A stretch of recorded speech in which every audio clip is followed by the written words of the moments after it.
Okay, today I'm going to be presenting the week 15 presentation, and this week I did chicken and soup dumplings.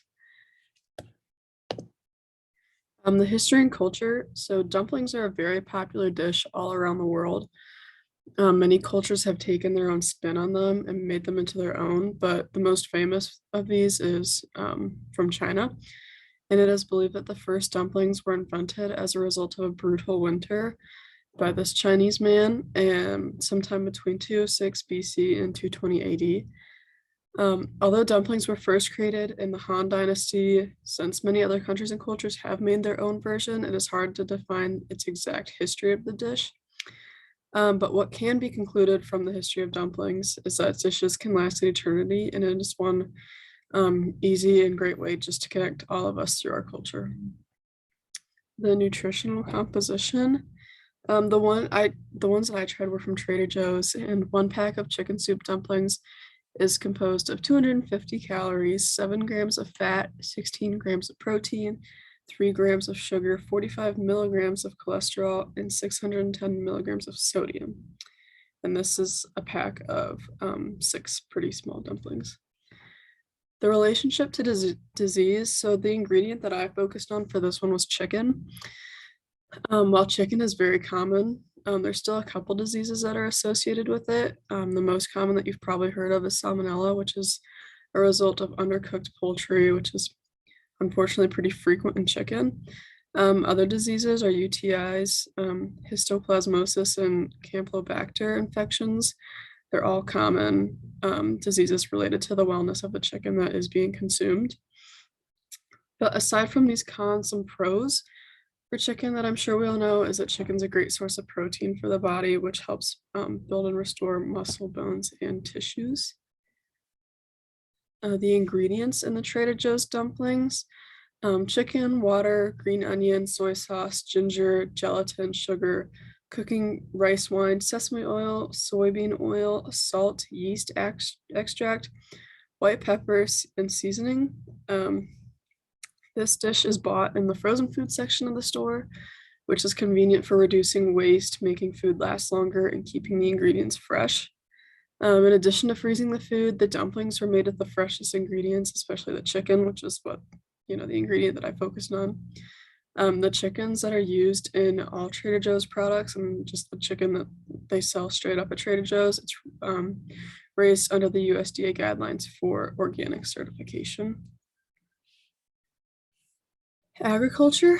According to the U.S. Foods Farmers Report, the demand for chicken has been and it still is on the rise. Because of the high demand, the availability for chicken is very tight. The U.S. Food says the industry analysts report that continued labor issues, hatchability, high feed costs, and ingredient shortages are hampering production in all further processing facilities. It's not predicted that there will be like a national chicken shortage anytime soon, but the continued desire for chicken is consistent with the rising prices of chicken in all across the country and the world.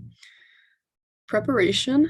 So in a traditional recipe, first thing you have to do is obviously gather all of your ingredients, which I mentioned earlier. And then you mix the water, gelatin powder, soy sauce, and chicken stock and set them into a bowl to refrigerate. And then you combine all the other ingredients, which will be used for the filling. And the prior step is your ingredients for like the soup aspect of the dumpling.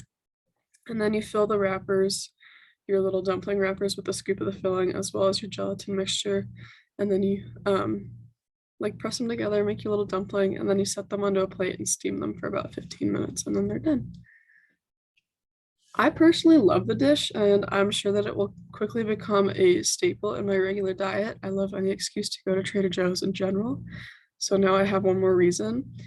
It was super delicious and refreshing, and not to mention how easy it was to prepare. I just popped in the microwave for a couple minutes. I know the real dish is probably a little bit more time consuming and takes more practice, but I just love the simplicity of the frozen meal from Trader Joe's. Especially me being from the north where it's cold like 9 months out of the year, this dish will surely help me stay warm and fulfilled throughout those months. Trader Joe's also has many other kinds. There's like pork and, just other flavors of the dumpling. So I'll look forward to trying those as well. And this is a picture. As you can see, there's 6 little dumplings. A comparison that can be made between my culture and China's culture is the food. Like I mentioned earlier, although dumplings have been originated in China, they've made their way all around the world and found their place in every other country's culture as well. I've seen and been around many other different versions of dumplings, so it has slightly become a part of my culture as well. A difference between my culture and China's culture is the language, the religion, as well as some differences in government and traditions. However, I am starting to see more and more similarities between our cultures, because the Chinese population in my hometown is just continuously growing. And these are my references.